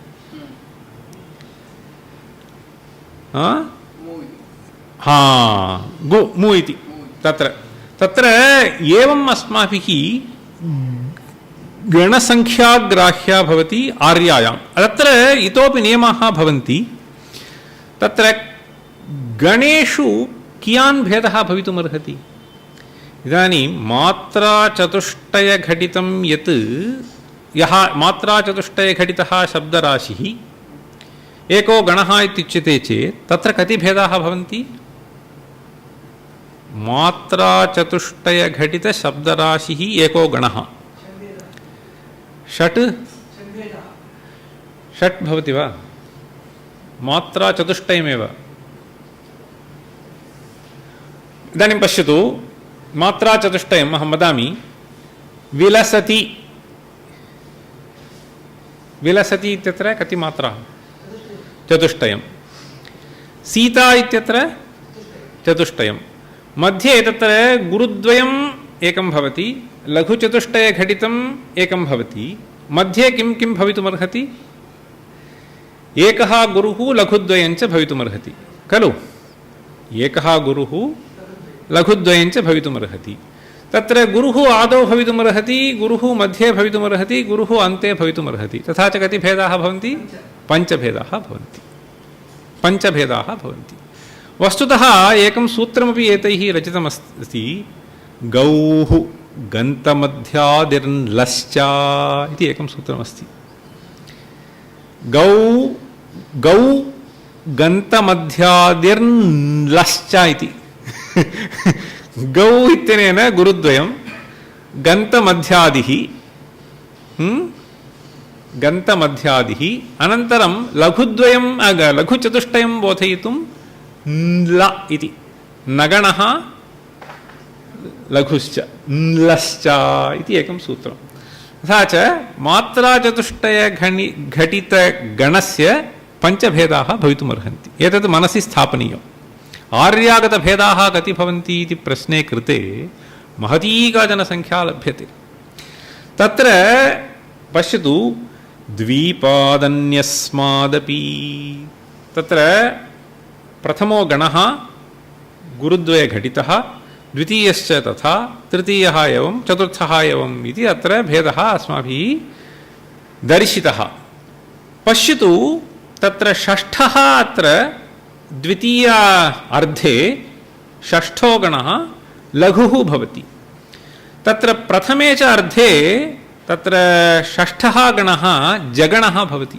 लघुः गुरुः लघुः, सः जगणः। मध्यगुरुः यः भवति सः जगणः। अयमपि नियमः वर्तते। षष्ठो ज् इति एकं सूत्रमस्ति। षष्ठो ज् इत्युक्तौ षष्ठः गणः गुरुः भवेत् इति बोधयितुम् एकं सूत्रम् अस्ति। द्वितीयार्धे च तत्र अग्रे एतत् प्रथमं सूत्रं, सामान्यतः स्वरार्धञ्च आर्यार्धम् इति आर्यायाः स्वरूपं वर्णयन्ति अनेन सूत्रेण। तत्र अग्रे नियमत्र अयुङ्नज् इति। अयुङ्नज् इत्यनेन किम् अस्माभिः ग्राह्यं? प्रथमो यः गणः, तृतीयः, पञ्चमश्च अथ सप्तमश्च ज् न भवेत् इत्यर्थः। अयुक् नज् इति निषेधः कृतः। गणेषु सप्तगणेषु अयुक् न ज्, जगणो न भवेत् इति। अनन्तरं षष्ठो ज् इति नियमः। षष्ठः ज् भवेत् इति। अत्र यदि पश्यामः उदाहरणे, तत्र षष्ठः ज् भवति। तत्र षष्ठः अत्र द्वितीये पादे, द्वितीयार्धे पश्यतु, एवं तत्र तैः कल्पितमस्ति। तत्र एवं विपरीततया एतैः स्थापनीयमासीत्, तद्भवतु। अनन्तरं लौवा इति अग्रिमं सूत्रम्। अनेन किं बोध्यते? लौवा, षष्ठो ज् इत्युक्तं षष्ठः लौवा भवितुमर्हति। तथा च आभ्यां नियमाभ्याम् एतदस्माभिः ग्राह्यं। षष्ठे गणे भेदद्वयमेव भवितुमर्हति। यदि वा जगणः स्यात् अथवा लौवा स्यात् तस्य स्वरूपम्। अपि च तत्र अयुङ्नज् इति दत्तमस्ति खलु, अयुङ्नज् इत्यनेन तत्र अन्योपि नियमः एतैः कल्पितः वर्तते। तथा च प्रथमः यः गणः भवेत् सः वस्तुतः भेदचतुष्टयघटितः एव स्यात्। द्वितीयश्च यः स्यात् सः भेदपञ्चकघटितः भवितुमर्हति। तथा च प्रथमे, तृतीये, पञ्चमे, षष्ठे च कश्चन नियमः आगतः। तत्र एवं रूपेण एतैः तत्र सूत्रेण नियमाः कल्पिताः वर्तन्ते, आर्यावृत्ते एव। अनन्तरं पश्यतु, लौ चेत् पदं द्वितीयादि इति एकं सूत्रम्। अत्र लौ चेत् इत्युक्तौ यदि षष्ठः गणः लौ इति एवं रूपेण स्यात् तर्हि अयमपि नियमः परिपालनीयः भवति। कोऽयं नियमः इत्युक्तौ द्वितीयादि इति वर्तते। तत्र उपरि पश्यतु, उपरि लौ इति वर्तते खलु। तत्र लौ मि सपदि इति वर्तते। तत्र द्वितीयादि इत्युक्तौ तत्र गणगत अक्षरेषु द्वितीयाक्षरेणैव पदस्य आदिः स्यात् इति अभिप्रायः। तत्र द्वितीयादिः इत्यनेन यदि षष्ठः लौ इत्येवं रूपेण स्यात् तर्हि द्वितीयाक्षरादेव पदारम्भः स्यात् इति नियमः। ज्ञातं वा? तत्र उदाहरणे मि सपदि इति वर्तते। तत्र सपदि इत्यस्नेनैव पदारम्भः भवति इति कृत्वा तादृशः कश्चन नियमः तदपेक्षया अधिकः स्थापितः। यदि सप्तमः प्रथमादि इत्युक्तौ यदि सप्तमः लौरूपः स्यात्, सप्तमो गणः यदि लौरूपः स्यात् तर्हि तत्र प्रथमादिः इत्युक्तौ प्रथमाक्षरादेव पदारम्भः स्यात्। तत्र च उदाहरणम् अत्र पश्यतु, नुतचतुरा इति ज्ञाते वा? अतः अयमपि कश्चन नियमः एतैः कल्पितः वर्तते। मया तु पूर्वं चिन्तितम् आर्यायां केवलं तत्र मात्रागणनमेव स्यात् इति। तदपेक्षया वस्तुतः बहवः नियमाः एतैराचार्यैः तत्र कल्पिताः वर्तन्ते, कीदृशः अयं गणः स्यात् इति बोधयितुम्। अपि च तत्र आर्यायाम् एवमपि भेदाः भवितुमर्हन्ति। तत्र पथ्या आर्या, विपुला आर्या, चपला आर्या इत्येवं रूपेण अवान्तरभेदाः कल्प्यन्ते। पथ्या इति कदा व्यवह्रियते इत्युक्तौ तत्र इदं सूत्रं प्रवर्तते, त्रिषु गणेषु पादः पथ्या आद्ये च इति वर्तते। त्रिषु गणेषु पादः इत्युक्तौ तत्र गणत्रयानन्तरं यदि विच्छेदः स्यात् प्रथमार्धे द्वितीयार्धे च, अत एव आद्ये च इति वदन्ति। अन्त्ये च इति अभिप्रायः चकारेण। तथा च आद्ये अन्त्ये च यदि गणत्रयानन्तरं यतिः स्यात्, विच्छेदः वस्तुतः स्यात्, विच्छेदः एव स्यात्, तदा पथ्या इति नाम्ना तस्याः आर्यायाः व्यवहारः पथ्या इति, पथ्या आर्या इति वक्तव्यम्। तदनन्तरं विपुला इति काचन वर्तते। तत्र प्रायः अत्र उदाहरणं चपलायाः वर्तते वा? विपुला अन्या इति वर्तते। विपुला अन्या इत्यनेन अत्र पश्यतु उदाहरणे स्निग्धच्छाया लावण्येऽपि इत्यत्र गणत्रयानन्तरं विच्छेदः न भवति, लावण्यमिति पदम्, अतः तत्र भेदः न भवितुमर्हति इति कृत्वा तत्र यदि भेदः न स्यात् तर्हि विपुला इति व्यवहारः। यदि भेदः स्यात् तर्हि चपला पथ्या, यदि न स्यात् तर्हि विपुला इति। तत्र प्रथमार्धे विपुला भवितुमर्हति, द्वितीयार्धे विपुला भवितुमर्हति, तत्र उभयथापि भवितुमर्हति। तर्हि कीदृशः भेदः जातः? विपुलायाः पथ्यायाश्च सम्बन्धः एव न स्यात्। विपुला एकरीत्या एव भवितुमर्हति, पथ्या एकरीत्या एव भवितुमर्हति, विपुला तु त्रिधा भवितुमर्हति, विपुला त्रिधा भवितुमर्हति। इदानीं तत्र चपला इति काचन वर्तते। तत्र चपलायां तावत् द्वितीयचतुर्थौ ग्मध्ये जौ इति सूत्रम्। द्वितीयचतुर्थौ ग्मध्ये जौ इति तत्र सूत्रं। तत्र एतैः व्याख्यानावसरे कश्चन तत्र क्लेशः कृतः अस्ति। तत्र अयम् अभिप्रायः अत्र अधः पश्यतु। तत्र चपलायां द्वितीयचतुर्थौ जौ इति गुमौ इति इदानीं परित्यजामः। द्वितीयचतुर्थौ जौ, तथा च कः नियमः क्रियते? षष्ठो जि इति नियमः तिष्ठत्येव। इदानीं द्वितीयचतुर्थौ अत्र उदाहरणे अथः दृश्यते, द्वितीयश्च चतुर्थः षष्ठश्च जकारः भवति, जगणो भवति।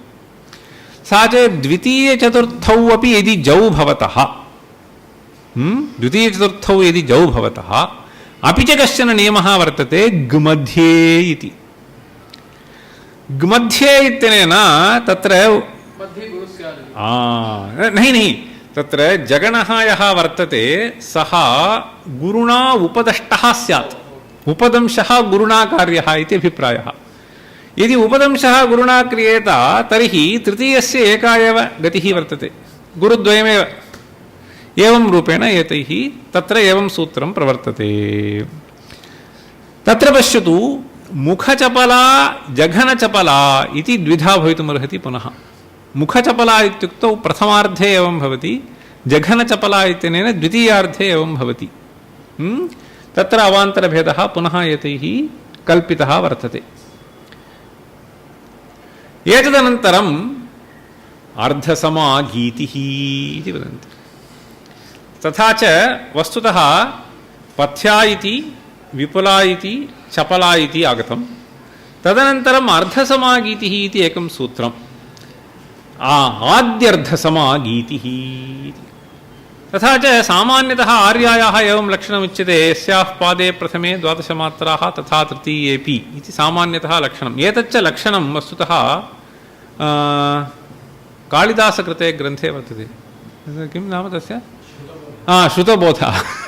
श्रुतबोधे एव एतद् वर्तते। तत्र श्लोके 6 गुरुज्ञेयम् इति पद्यं, यस्याः पादे प्रथमे इति उभयं तत्रैव वर्तते लक्षणं। तत्र अर्धसमागीतिः इति एतेषाम् उल्लेखः तत्र न कृतः, केवलम् एकस्यैव तत्र लक्षणमुक्त्वा अग्रे गतवन्तः। अत्र तु विशदतया एतत् छन्दशास्त्रे प्रवृत्तमस्ति। आद्यर्धसमागीतिः इत्यनेन तत्र द्वितीयार्धः यः वर्तते सः आद्यसमः एव भवति। द्वितीयार्धस्य आद्यसमत्वे इत्युक्तौ किम् आगतम्? उभयत्र मात्रा 30 इत्यागतं। स्वरा अर्धञ्च इत्युक्तं खलु। तत्र स्वरार्धम् इत्यनेन 30 मात्राः भवन्ति पूर्वार्धे। उत्तरमात्रे च उत्तरार्धेऽपि यदि 30 मात्राः एव भवेयुः तर्हि तत्र गीतिः नाम तस्य व्यवहारः गीतिः इत्युच्यते। तत्र वस्तुतः गीतिः इति एकं, तदनन्तरम् उपगीतिः इति भवति, तदनन्तरम् उद्गीतिः इति भवति, तदनन्तरम् आर्यागीतिः इति भवति। गीतेः तत्र गीतिः इत्यस्य 30-30। तत्र उपगीतिः इत्युक्तौ तत्र 27-27 इति भवति। उद्गीतिः इत्युच्यते चेत् पूर्वार्धे 27, उत्तरार्धे 30 मात्राः इति। आर्यागीतिः इत्युच्यते चेत् अत्र एवं लक्षणमस्ति, अर्धे वसुगणः आर्यागीतिः, वसुगणे आर्यागीतिः। तत्र प्रथमार्धे अपि स्वरार्धञ्च इति नास्ति, तत्र 8 गणाः, वसुशब्देन अत्र 8 संख्या ग्राह्या। तत्र यदि प्रथमार्धे 8 गणाः द्वितीयार्धे च 8 गणाः भवन्ति तर्हि अस्य आर्यागीतिः इति नाम्ना व्यवहारः। तथा च कति दृश्यते वा? साधु। अन्यदेकं गीतिः इत्यस्य एकम् उदाहरणम् अत्र दर्शयामि। अत्र पश्यतु, तत्र एतत् शिवानन्दः सा र स न ते न य ने सारसना ते नयने ता वे व क रौ स ये व कृ त कृत्यः 30। या ये यौ यो भर्गम वदति क्षेते स दार्च तस्मरति। तथा च 30-30 भवति। अत्र च वस्तुतः पथ्यायाः अवान्तरभेदः अयम्। पथ्याय अत्र गणत्रये अत्र विरामः भवति, सारसना तेनयने इति याये यौ यो भर्गम् इत्यत्र पदविच्छेदः भवति इति कृत्वा पथ्यागीतिः इति एतद् वक्तुं शक्यते। तत्र च वस्तुतः एवं रूपेण अस्माभिः कियान् समयः जातः? 340। तर्हि इतोपि एकं विषयं प्रतिपादयामि। अत्र पश्यतु, पथ्या इति एका रीतिः भवति। अनन्तरं विपुलायां त्रैविध्यं मया उक्तं। तथा च पथ्या एका विपुला अन्या पथ्यायाः विपुलायाश्च कोऽपि सम्बन्धः न भवितुमर्हति। या पथ्या सा पथ्या, विपुला या सा विपुला एव। अत्र पश्यतु, गीतिः पथ्या गीतिः भवितुमर्हति, विपुला गीतिः भवितुमर्हति, चपला गीतिः भवितुमर्हति।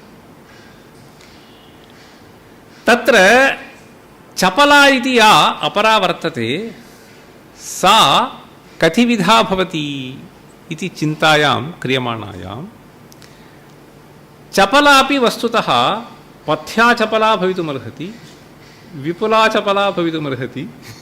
एवं रूपेण तत्र अस्माभिः योजयितुं शक्यते। बहवः भेदाः अस्माभिः कल्पयितुं शक्यन्ते। वस्तुतः एवं रीत्या चिन्त्यते चेत् 80 भेदाः भवन्ति केवलम् आर्यायां। पथ्या, विपुला, चपला, अनन्तरं गीतिः, उद्गीतिः, उपगीतिः, आर्यागीतिः इत्येवं रूपेण एतेष्वेव तत्र एवमेवम् अस्माभिः भिन्नभिन्नया रीत्या योज्यते चेत् तत्र अस्माभिः 80 भेदाः अस्माभिः द्रष्टुं शक्यन्ते इति कश्चन विषयः। अपरश्च विषयः अत्र मया एवं प्रदर्श्यते। अत्र पश्यतु, क्वचित् एवं प्रश्नः कृतः वर्तते, कति भेदाः भवितुमर्हन्ति आर्यायाम् इति। तत्र एवम् अस्माभिः चिन्तयितुं शक्यते। अत्र पश्यतु, प्रथमः यः गणः, तत्र एकं सूत्रमासीत्। कीदृशं सूत्रम्? अयुङ् नज् इति वर्तते खलु। प्रत्येकः अपि गणः वस्तुतः पञ्चधा भवितुमर्हति सामान्यतः, परन्तु अनेन नियमेन चतुर्धा एव भेदः भवितुमर्हति इति आगतम्। तत्र अयुक् यत् भवति तत् चतुर्धा एव भवितुमर्हति, यतः ज न भवितुमर्हति, जगणो न भवितुमर्हति। तथा च प्रथमस्य गणस्य 4 भेदाः, द्वितीयस्य 5, तृतीयस्य 4, चतुर्थस्य 5, पञ्चमस्य पुनः 4 एव भेदाः। षष्ठे आगच्छतु, तत्र सूत्रद्वयम् एवमस्ति। षष्ठो ज इति वर्तते नियमः, लौवा इति अन्यत् सूत्रम्। तथा च षष्ठस्य तु प्रकारद्वयमेव भवितुमर्हति, तदपेक्षया अधिकः प्रकारः न भवति। अनन्तरं सप्तमः कीदृशः इत्युक्तौ तत्रापि अयं नियमः वर्तते। कीदृशः नियमः? अयुङ् नजि इति नियमः तत्र प्रवर्तते। तथा च तस्य 4 एव भेदाः। अन्तिमः यः वर्तते सः केवलम् अर्धम् इत्युक्तम्। अर्धोगणः इत्यनेन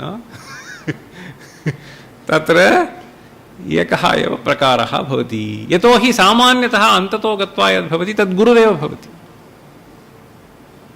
ति इति उच्यते चेदपि गुरुः इत्येव भवति इति कृत्वा तत्र एकः एव प्रकारः। द्वितीयार्धे यदि पश्यामः तर्हि एवं रूपेण अत्र भेदः भवति। द्वितीयेपि पुनः अयं नियमः वर्तते। अयुङ् नज् इति नियमः परिपाल्यते, परन्तु अत्र कश्चन भेदः भवति। कीदृशः भेदः इत्युक्तौ तत्र षष्ठः तत्र लघुः वा भवति, अथवा षष्ठः यदि गुरुः स्यात् तर्हि सप्तमः लघुः भवति इति अनयोः कश्चन भेदः। तर्हि तथा च एवम् अस्माभिः भेदाः यदि गण्यन्ते तर्हि काचन बृहत् संख्या आयाति। आर्यायां प्रायः 8,00,000 आयाति। 8,00,000 एवं भेदाः केवलम् आर्यायाम् एवं भेदः भवितुमर्हन्ति। आर्यायाम् इत्युक्तौ वस्तुतः या आर्या एवं रूपेण गणिता, तथा च प्रथमे अर्धे 23 मात्राः, द्वितीये च अर्धे 27 मात्राः यत्र भवन्ति तत्र एतादृशाः भेदाः। परन्तु अन्यत्र अस्माभिः चिन्त्यते चेत् इतोपि तत्र भिन्नभिन्नया रीत्या चपलायाम् अन्यथा भवति। एतत्तु वस्तुतः पथ्याया आर्या, अथवा पथ्या इति नियमः मास्तु, तत्र चपला भिन्न आर्यायाम्। ओके पथ्या विपुला च भवितुमर्हति। प्रश्नः?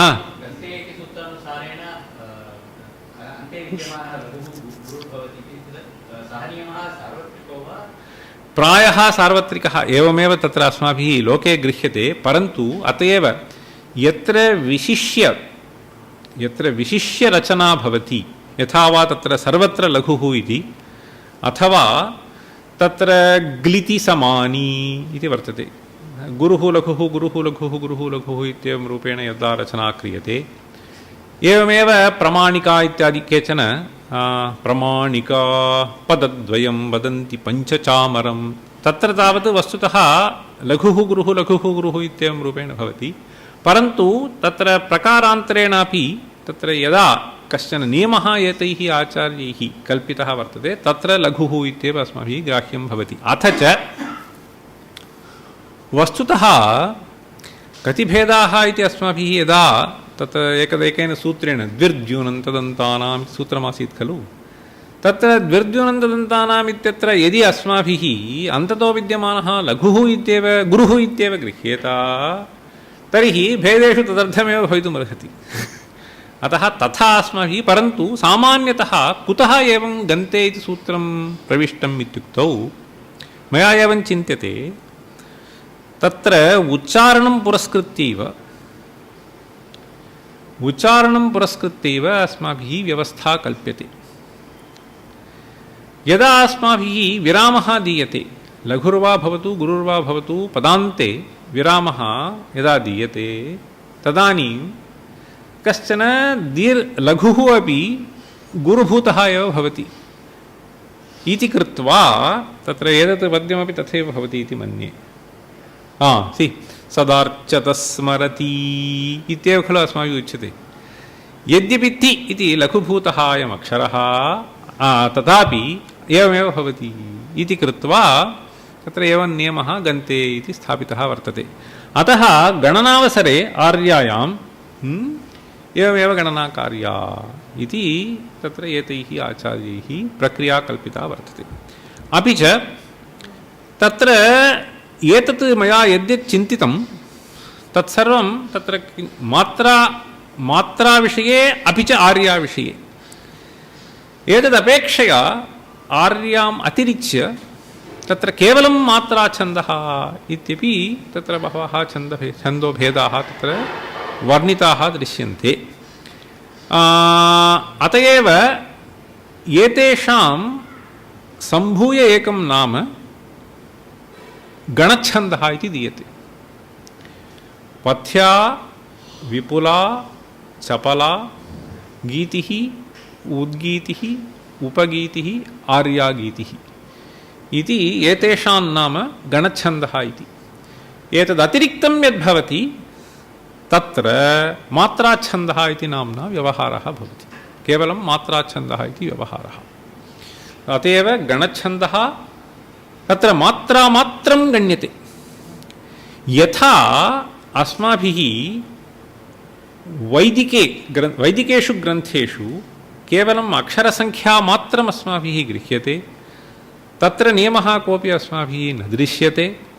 तद्वदेव यत्र केवलं मात्रामात्रम् अस्माभिः गण्यते तेषां मात्राच्छन्द इति व्यवहारः।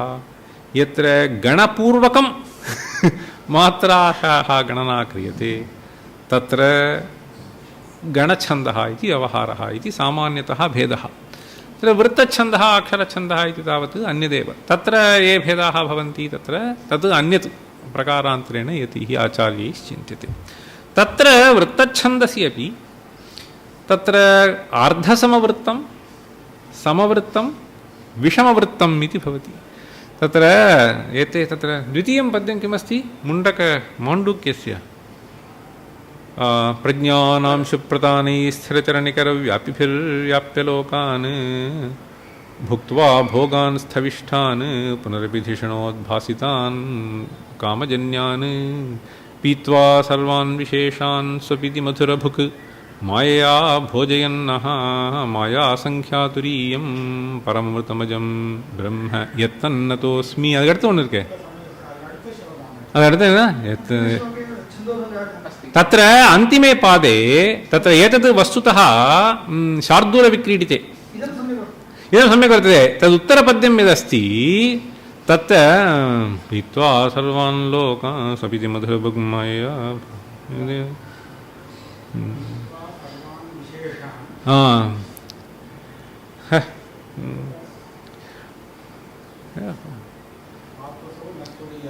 पात्तसो न सूर्यः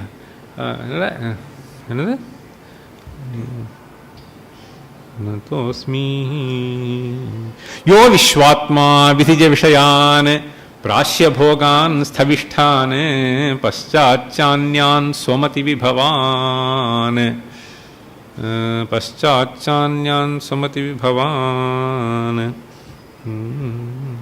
सर्वान् माया संख्यातुरीयं परमामृतमजं ब्रह्म यत्तन्नतोऽस्मि तथा च एकविंशत्यक्षरघटितं भवति स्रग्धरा जाता अत्र वस्तुतः तत्र उपजातिः इति अस्यापि नाम वर्तते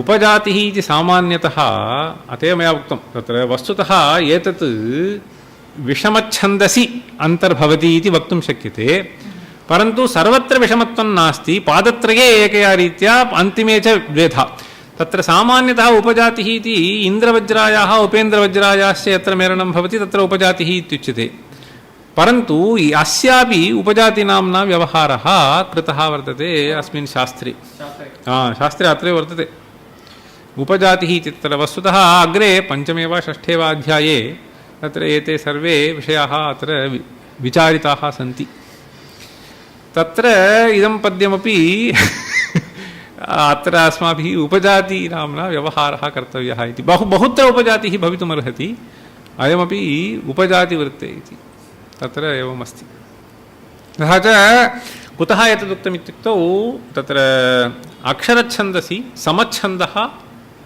विषमच्छन्दः अर्धसमच्छन्दः इति तत्र मालभारिणी इत्यादिकं यद्वर्तते प्रथमे पादे एकादश द्वितीये च द्वादश भवति प्रथमे 10 द्वितीये 11 इत्येवं रूपेण तत्र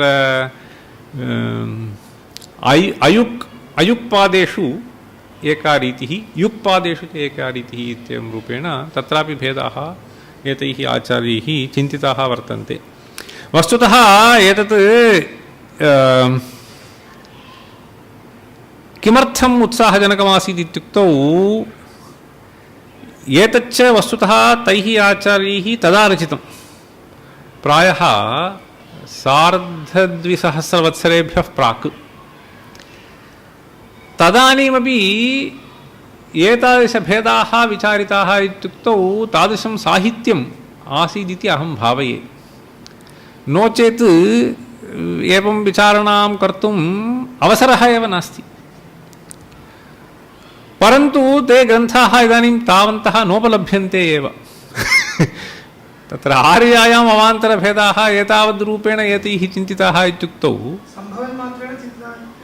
तथा नास्ति यतोहि तत्र सोदाहरणम् अपि सम्भावनामात्रेण किञ्चिदेव अस्माभिः सामान्यतः चिन्तयितुं शक्यते परन्तु तेषां नामपूर्वकं निर्देशः वर्तते सम्भावनामात्रेण केवलं का गणना भवितुमर्हति का संख्या भवितुमर्हति इति सूत्रं रचयितुं शक्यते परन्तु तेषां नामोल्लेखपूर्वकम् एवं भवति चेत् अस्याः एवं नाम एवं भवति चेत् अस्याः एवं नाम इति नामोल्लेखपूर्वकं करणेन यावता सः रागः न प्रसिद्धः तावता नाम तु न याति सङ्गीतेपि अतः बहु आसीत् इति अहं चिन्तयामि भवतु तत्र विशिष्टाः पण्डिताः आसन् तेषां पुरतः किञ्चित् वक्तुम् अवकाशो लब्ध इति अनेके धन्यवादाः नमांसि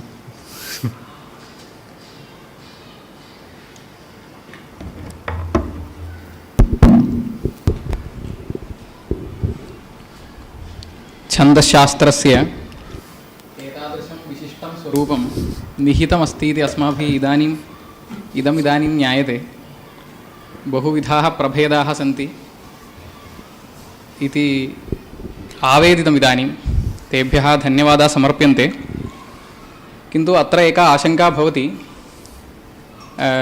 एतादृशछन्दशास्त्रं विनापि श्लोकाः अस्माभिः रच्यन्ते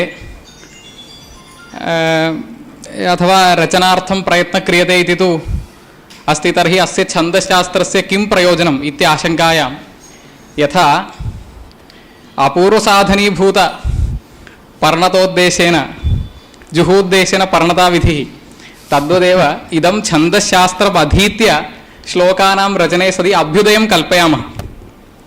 किन्तु यदि अस्य छन्दशास्त्रस्य एतादृशं वैपुल्यमस्ति, एकस्मिन्नेव छन्दसि एतादृशं लक्षशः स्वरूपमस्ति अस्य, तर्हि कदा इदं सर्वं पठित्वा श्लोकान् रचयामः इति न विद्मः न विजानीमः। अतः एवमेव यथा ज्ञायते तथा किञ्चित् पद्यं रचयित्वा विरमामः इत्येव प्रतीयते इदं श्रुत्वा। तथापि एतादृशं स्वरूपम् आवेदितवद्भ्यः धन्यवादान् वितरामि। व्याकरणशास्त्रमधीत्य न कोऽपि वाक्यरचनां करोति। सङ्गीतशास्त्रमधीत्य न कोऽपि गानमेकं रचयति। परन्तु विद्यमानस्य परिशीलनं यतैः आचार्यैः क्रियते, कालान्तरे अनेन उपयोगः महान् स्यादिति कृत्वा। तथैव। अतः एतादृशं स्वरूपम् आवेदितवद्भ्यः धन्यवादान् वितनोमि। एवम् अत्र समवेताः सर्वेपि आचार्याः, तेषां सर्वेषामपि एवं सुहृद्भ्यः अन्येपि बहवः ततः समागताः सन्ति। तेभ्यः सर्वेभ्योऽपि धन्यवादान् वितीर्य विरमामः। शान्तिपाठेन सभा इयं समाप्यते। ॐ सहना भवतु, सहनौ भुनक्तु, सह वीर्यङ्करवावहै, तेजस्विनावधीतमस्तु मा विद्विषावहै।